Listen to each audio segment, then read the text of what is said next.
Dear viewers, প্রস্তুতি YouTube চ্যানেলের পক্ষ থেকে আমি মিঠুন বিশ্বাস, তোমাদের মিঠুন দা, সকলকে আন্তরিকভাবে স্বাগত জানাই। আজকে আমি তোমাদের সামনে খুবই গুরুত্বপূর্ণ আর খুবই প্রয়োজনীয় একটা জিকের ক্লাস নিয়ে তোমাদের সামনে এসে উপস্থিত হয়েছি। তোমরা দেখতে পাচ্ছ আজকে আমাদের টপিকে রয়েছে পৃথিবীর বা ভারতবর্ষের বিভিন্ন গুরুত্বপূর্ণ পুরস্কার, সম্মান ও তাদের প্রদানের ক্ষেত্র, কোন কোন ক্ষেত্রে প্রদান করা হয়। তাহলে আমরা দেখে নিই টপিকে কি আছে, বিভিন্ন পুরস্কার ও তাদের প্রদানের ক্ষেত্র। তাহলে দেখে নিই আমরা প্রথমেই যেটা দেখব, নোবেল প্রাইজ। নোবেল প্রাইজ হচ্ছে পৃথিবীর বুকে সবচেয়ে বা সর্বোত্তম পুরস্কার। তাই এই নোবেল প্রাইজ প্রথমত দেওয়া হয় সুইডেন থেকে, আমি লিখে রেখেছি এখানে, দেওয়া হয় সুইডেন থেকে। আর এই নোবেল প্রাইজ প্রথম যখন দেওয়া হয় তখন সালটা ছিল 1901 সাল। এই 1901 সাল থেকে 6টা বিষয়ের পরে ডিপেন্ড করে আমাদের এই নোবেল পুরস্কারটা দেওয়া হতো। এবার কোন কোন বিষয় সেগুলো দেখো। 1 পদার্থবিদ্যা, 2 রসায়নবিদ্যা, 3 চিকিৎসাবিদ্যা, 4 সাহিত্য, 5 শান্তি, 6 অর্থনীতি। এইবার দেখব আমরা প্রথমে এই পাঁচটা ক্ষেত্রে নোবেল দেওয়ার প্রচলন শুরু হয়েছিল। এই অর্থনীতি অনেকটা পরে এসেছে। কবে এসেছে সেটা 1968 সালে। তাহলে অর্থনীতিতে নোবেল দেওয়া শুরু হয়েছে কবে থেকে? 1968 সাল থেকে। তাহলে আমরা নোবেল সম্বন্ধে জানতে পারছি। এবার জেনে নেব তার পরবর্তী যে গুরুত্বপূর্ণ পুরস্কারটা রয়েছে সেটা হচ্ছে অস্কার বা একাডেমি অ্যাওয়ার্ড। অস্কার বা একাডেমি অ্যাওয়ার্ড এটা পাবো আমরা চলচ্চিত্রে দেওয়া হয়। 1929 সাল থেকে এই প্রাইজটা দেওয়া শুরু হয়েছে, চলচ্চিত্র জগতের সর্বোচ্চ পুরস্কার। এবার দেখে নেব man Booker prize. Man Booker prize 2 প্রকার হয়ে থাকে।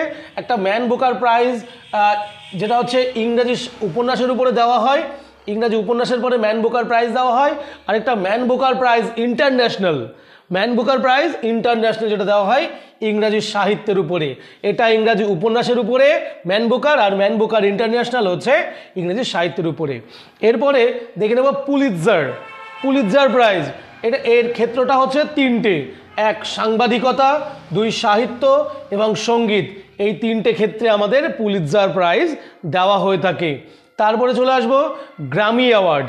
গ্র্যামি পুরস্কার বা গ্র্যামি অ্যাওয়ার্ড হচ্ছে সঙ্গীতের ক্ষেত্রে দেওয়া হয়ে থাকে। এইভাবে আমরা এই স্লাইডে বা প্রথম স্লাইডে 6টা পুরস্কার দেখে নিচ্ছি। আমরা পরের স্লাইডে বাকিগুলো দেখে নিচ্ছি। চলো, এরপর আমরা দেখে নেব 7 নম্বরে রমন ম্যাগসেসে অ্যাওয়ার্ড, যেটা দেওয়া হয় সরকারি সেবা, জনসেবা, সাহিত্য, সাংবাদিকতা, যোগাযোগ, আন্তর্জাতিক বোঝাপড়া প্রভৃতি ক্ষেত্র থেকে দেওয়া হয় আমার কি রমন ম্যাগসেসে অ্যাওয়ার্ড। তারপরে 8 নম্বরে দেখো অ্যাবেল অ্যাওয়ার্ড দেওয়া হচ্ছে গণিত চর্চা থেকে, 2003 থেকে দেওয়া হচ্ছে। বোরলগ প্রাইজটা দেওয়া হচ্ছে আমাদের কৃষি পরিবেশের উন্নয়নের ক্ষেত্রে দেওয়া হয়। তারপরে কলিঙ্গ পুরস্কার দেওয়া হয় বিজ্ঞানে। ভারতরত্ন, এবার চলে আসবো আমরা ভারতের ক্ষেত্রে যে সর্বোচ্চ সম্মান সেটা হচ্ছে ভারতরত্ন।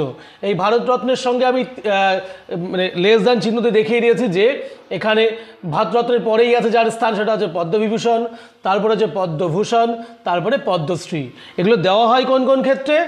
জাতীয় সেবা, সরকারি পরিষেবা, শিক্ষা, সংস্কৃতি, কলা, বিজ্ঞান, খেলা, বাণিজ্য, দেশাত্মবোধ প্রভৃতি ক্ষেত্রে এই প্রাইজটা দেওয়া হয়।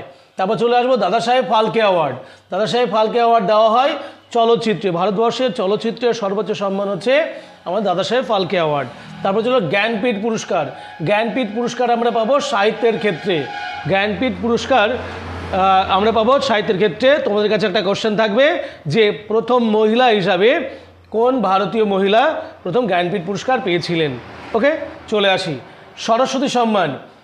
এই সাহিত্যের ক্ষেত্রে দেওয়া হয় সরস্বতী সম্মান, সাহিত্যের দেবী সরস্বতী, তাই সরস্বতী সম্মান সাহিত্যের ক্ষেত্রে দেওয়া হয়।